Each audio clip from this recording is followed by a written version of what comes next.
시청자 여러분 안녕하십니까. 이제 4월 8일 새벽 1시가 넘었습니다. 지금부터 전옥현의 안보정론을 시작하겠습니다.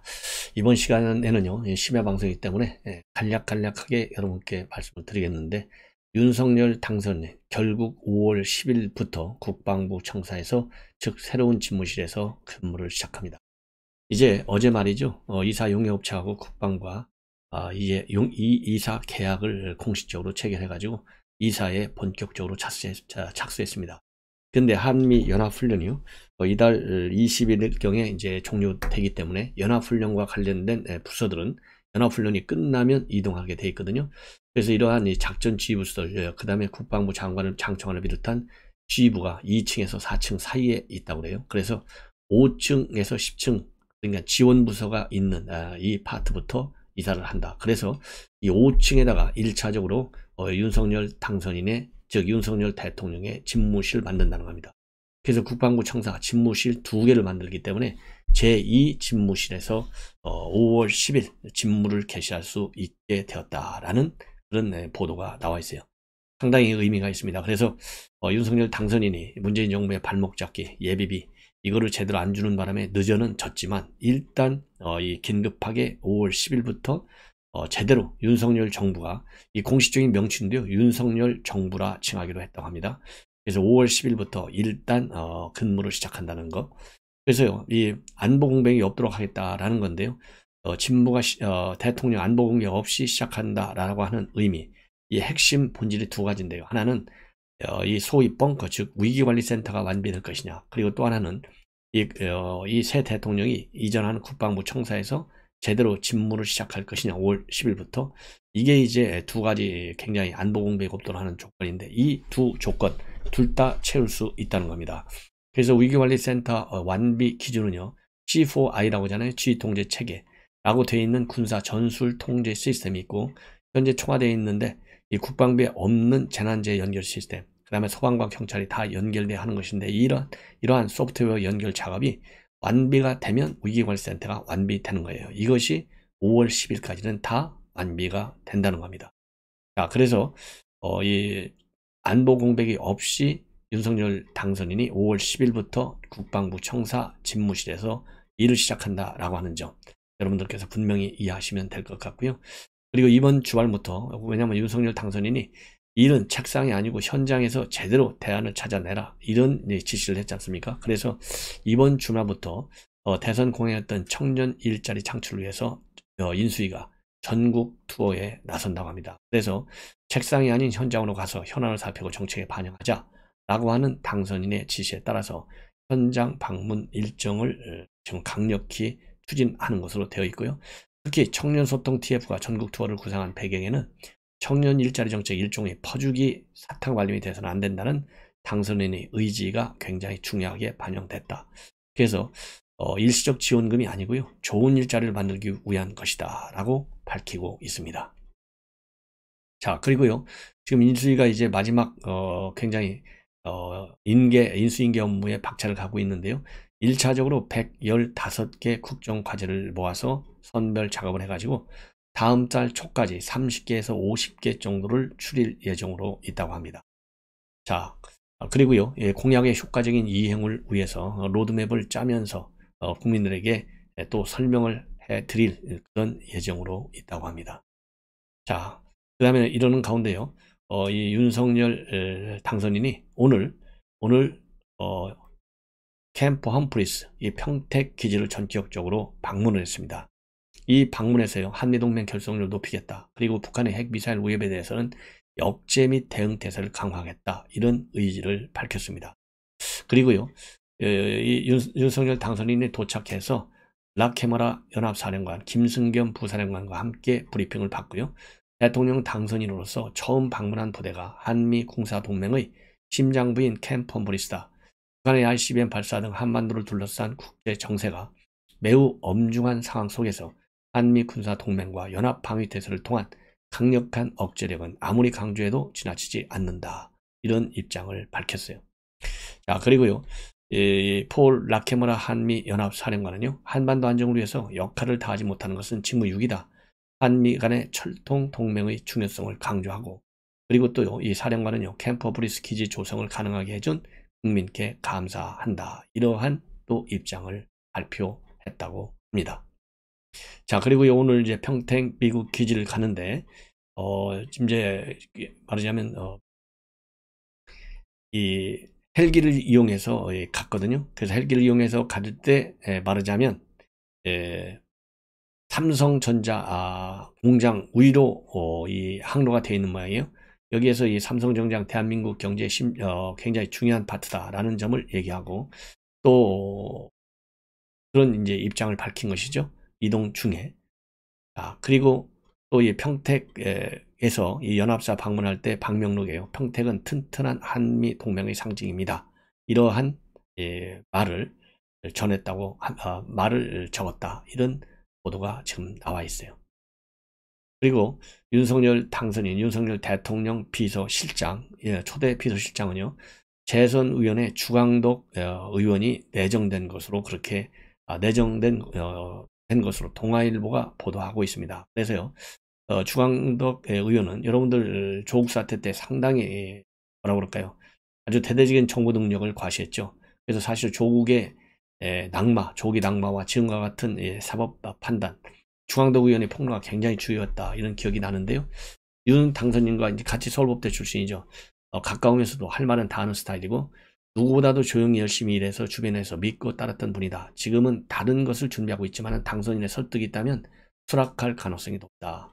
그리고 이 주광덕 의원에 대한 신망은 선대본부나 그를 아는 현역 의원들 사이에서도 굉장히 두텁다. 그래서 낙정 가능성이 크다라고 밝혔고 이 주광덕 의원은요, 통화일보와의 통화에서 당선인에게 부담을 주고 싶지 않아 제발로 걸어 나왔는데 나왔다면서도 비서실장 제의를 받았냐라는 질문에 대해서는 명확한 답변을 하지 않았습니다. 그래서 당선인 측에서 설득을 할 수만 있다면 수락할 의사가 있냐 이런 질문에 대해서는요 웃음으로 답을 했다 되어 있고요. 그리고 권영세 의원, 권영세 의원님도 비서실장에 굉장히 뭐라 그럴까요? 가장 근접한 인물 중에 한 명으로 그렇게 지금 다 알려져 있지 않습니까? 그런데 이 권영세 의원의 경우에는요, 국회의원직을 버리고서는 어느 자리도 가지 않겠다. 이러한 강한 일종의 신념을 가지고 있는 것 같아요. 그래서 이 권영세 의원도 최종적으로 보면 지금 이제 보도를 보면요, 뭐라 그럴까요? 인수위원 비서실장이 됐든 아니면 뭐라 그러죠? 내각 입각이 됐든 할 가능성은 상당히 희박해졌고 내각 입각할 경우에는 국회의원직을 버리지 않아도 되기 때문에 내각의 가능성은 크지만은 비서실장으로 거는 것과 관련해서는 의원직을 버려야 되기 때문에 전혀 생각을 가지 않고 있다. 선을 그었습니다. 그리고 윤석열 정부의 성공을 위해 할 수 있는 일을 또 고민해 보겠다라고 입장을 밝혔어요. 그리고 이 조직 개편이 미뤄지는 것과 관련해서는 물가나 부동산 문제와 같이 바로 해결해야 할 문제에 집중하는 게 옳다고 판단해서 조금 미루고 있고 본격적인 이야기는 새 정부와 새 원내대표단을 중심으로 해서 이루어질 것이다. 그리고요, 이 원내대표 선거와 관련해서는 권성동 의원이 유리하다고 보는 게 일반적인데 누가 됐든 잘하겠지만 거대 야당을 상대하는 부분 등을 협력하고 돕겠다. 이런 의사도 밝혔어요. 그래서 오늘 이 권성동, 이 권영세 의원의 이런 입장문을 보면 강요로 입각하거나 아니면 이제 국회에 돌아가서 국회가 우선 민주당 이 거대 야당과 싸워야 되잖아요. 이 싸움에 전력을 더 보태겠다. 이러한 입장을 가지고 있는 것 같습니다. 자, 이번에는요, 짤막짤막하게 두 가지 뉴스를 더 전해드리도록 하겠습니다. 그 중에 하나는 이 가로세로 연구소의 강용석 변호사 복당 신청을 했는데 바로 최고위원회에서 부결이 됐어요. 그래서 이 최고위원회에서 부결은요, 이준석 대표가 이 결과만 딱 보고를 받았는데 결국 부결이 됐다. 그리고 이제 최고위원들이 각자 입장을 갖고 있는 걸로 알고 토론은 진행하지 않았다. 이렇게 밝혔거든요. 이러한 이 결과가 나온 데 대해서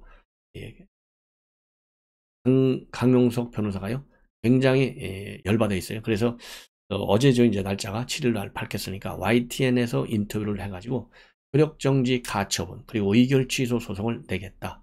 자기가 복당이 불허된 것은 바로 이준석 대표 때문이다. 도저히 납득할 수 없는 결정이고, 그리고 이게 최고위에서 결정해야 할 사안인데 의문이 있고, 저는 분명히 입당을 하는 건데 이걸 복당으로 몰고 갔다. 예.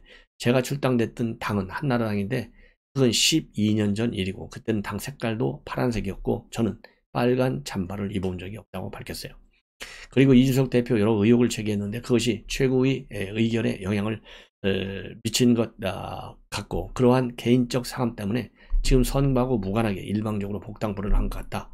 예, 그리고요, 본인의 이미지가 굉장히 비호감이다. 이러한 앵커의 지적과 관련해서는 제가 볼 때는 이준석 대표보다는 제가 더 호감이고 이재명보다도 호감일 것이다. 이러한 입장을 밝혔습니다.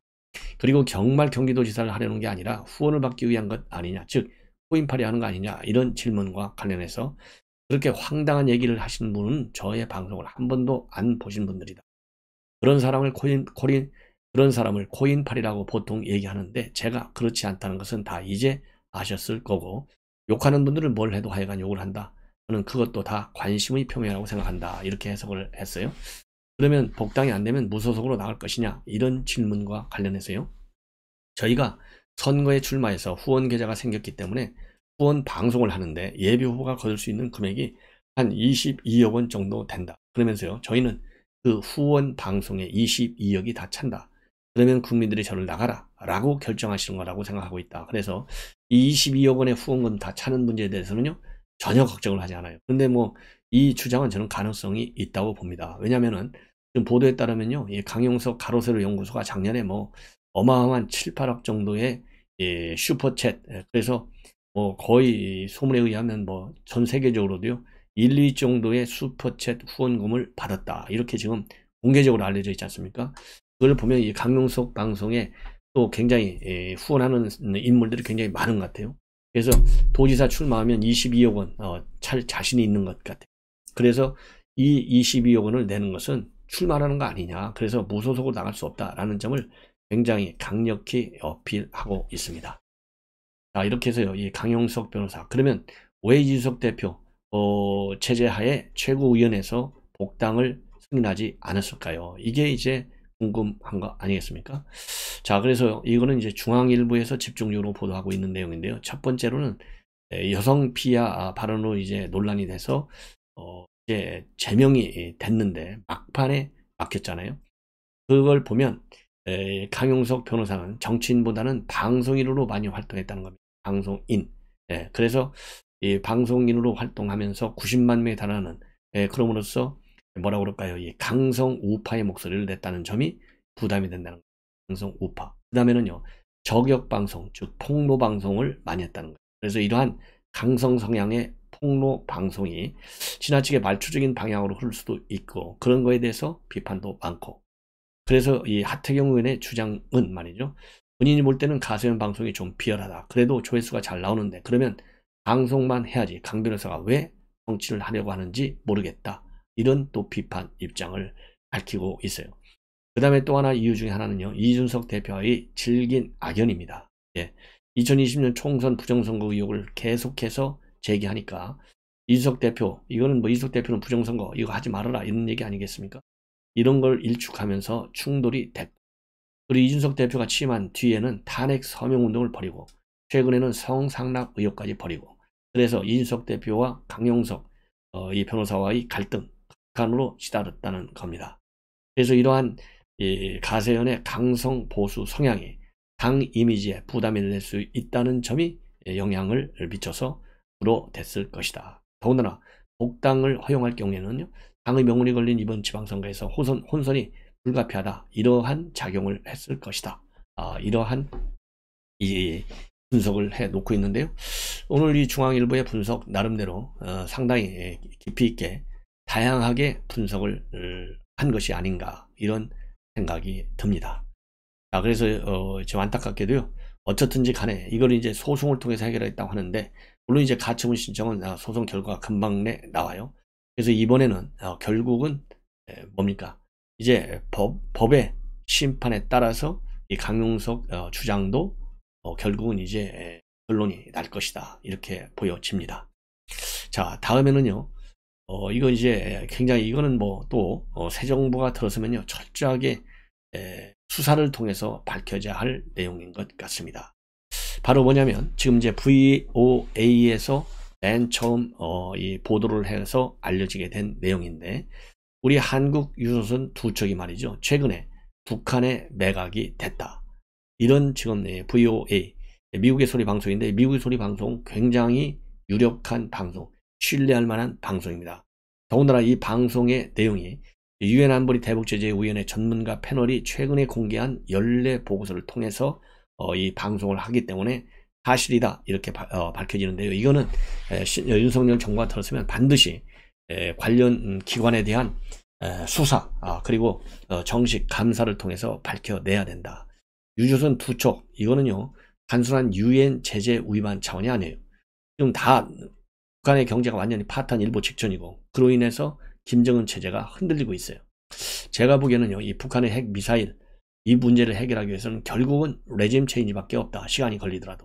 왜냐하면 뭐 군사 전쟁을 할 수는 없지 않습니까? 자, 그래서 레짐 체인지를 하려면요 경제가 무너지면 레짐 체인지는 굉장히 빠르다. 이것은 유럽, 동구 유럽의 붕괴, 그리고 소련 제국의 붕괴, 여기서 우리가 눈으로 직접 본 거 아니겠습니까? 그렇기 때문에 레짐 체인지 작업을 해야 되는데요, 그러려면 경제가 무너지도록 놔둬야 돼요. 그래야 핵 미사일이 말하자면 이 고도화 작업이 중단이 된다, 저렇게 판단이 되는데, 지금 이제 제재 중에서요 이 북한한테 가장 뼈아픈 게 뭡니까? 여러분들 잘 아시잖아요. 바로 유류입니다. 유류를 들어오지 못하게 되어 있고 일정량 이상, 그 다음에는 북한의 주요 수출품인 석탄을 못 팔게 되어 있어요. 일정량만 팔게 되어 있어요. 그런데 지금 현재 이러한 유조선 말하자면 유류 환적이 그동안에는요 공해상에서 이루어졌잖아요. 그런데 지금 VOA, 미국의 소리 방송이 보도한 내용에 따르면은 과거와 패턴을 달리해요. 공해사니까 다 걸려. 그러니까 아예 배를 어디까지 끌고 들어오느냐, 유류의 환적, 바로 북한의 베타 경제 수역까지 끌고 들어와서 유류를 다 갖고 오는 거예요. 자, 그런데 이것도 모자라 가지고요 아예 배를, 우리 한국 국적의 배가 중국을 거쳐서 결국은 북한으로 넘어갔다고 합니다. 그래서 하나는 우리 한국적의 우정호가, 이게 이제 신평5로 그래서 북한에 넘어가면서 바뀌었어요. 그리고 하나는 대호 선라인 존인데 이것이 북한으로 넘어가면서 오션 스카이호로 바뀌었어요. 자, 그래서 이 오션 스카이호 하고 그 다음에 신평5 두 척이 최근에 북한한테 넘어갔다는 겁니다. 그래서 오션 스카이호의 호는요 길이가 99.9m고 총 중량 톤수가요 5,807톤의 중소형급 유조선으로 되어 있습니다. 그래서 이 오션 스카이는요 북한의 용성 무역회사 소속으로 등록이 딱 되어 있다는 겁니다. 자, 그래서 이 배가 이 오션 이 스카이호의 경우는 작년 5월 달에 홍콩 소재 기업인 아시아오션 쇼핑 선박에 의해서 견인이 돼서 부산항을 떠나 가지고요 작년 5월 24일에서 30일 사이에 북한의 용성 무역회사로 운송됐다. 이것이 전문가 패널 보고서의 지적입니다. 그럼 이걸 어떻게 찾아냈느냐? 바로 선박의 위치를 보여주는 선박 자동 식별 장치를 역추적하고 위성 사진 자료를 분석해서 이게 이제 오션 스카이로 바꾼 사실을 확인했다는 겁니다. 그리고 또 하나는 유조선 우정호예요. 우정호. 이 우정호가 신평 5호로 바뀌었어요. 2019년 7월 중국 산동성의 스다호항으로 가기 직전까지도 한국 부산을 모항으로 둔 한국 선박이었는데 2019년 7월에 브로커를 통해서 중국 업체에 팔린 뒤에 2020년 10월 신평 5호로 북한 선박으로 다시 등장을 했다고 합니다. 그래서 이 신평 5호는요 바로 팔라우 선정의 유조선으로부터 유류를 건네받는 보습이 포착된 바 있기도 합니다. 이거는 공식적으로요 유엔 제재 위반이에요. 자, 그런데 이 유조선이 두 척만이 아니고요 최근에 북한에 넘어간 한국 국적의 유조선 보면 와이즈 어네스트호가 하나 있고요. 와이즈 어네스트호. 그 다음에는요 또 금빛 1호, 금빛 1호가 하나 있고요. 또 하나는요 에이스호가 있어요. 그래서 이 배 세 척이 이미 말하자면 북한에 환적을 해준, 불법적으로 이 환적을 해준 우리 한국 기업들, 그래서 북한 국적으로 넘어간, 총 최근에 넘어간 배가 5척이나 된다고 합니다. 이거 어마어마하게 넘어간 거 아니에요? 그래서 이제 이러한 우리 선박들이 북한의 유류 한적에도 가담을 하고, 그리고 이러한 배들이 북한의 석탄을 중국으로 수출하는데 또 활용되기도 했다는 거예요. 그래서 결국은 김정은 체제를 목에 살리는데 기여한 그런 불법 행위를 한 것이죠. 이게 전부 다요 UN 제재 이 패널 보고서에 나와 있기 때문에 이거는 팩트다, 이렇게 우리가 믿을 수 있는 중요 정보입니다. 그래서 이 내용은요 윤석열 정부가 들어서면 반드시 캐내야 한다라고 지적을 하고 싶습니다. 자, 시청자 여러분, 이것으로 오늘 심야방송 1부를 마치고 잠시 후에 제 2부를 전해드리도록 하겠습니다. 시청자 여러분들의 많은 시청 부탁드립니다. 고맙습니다.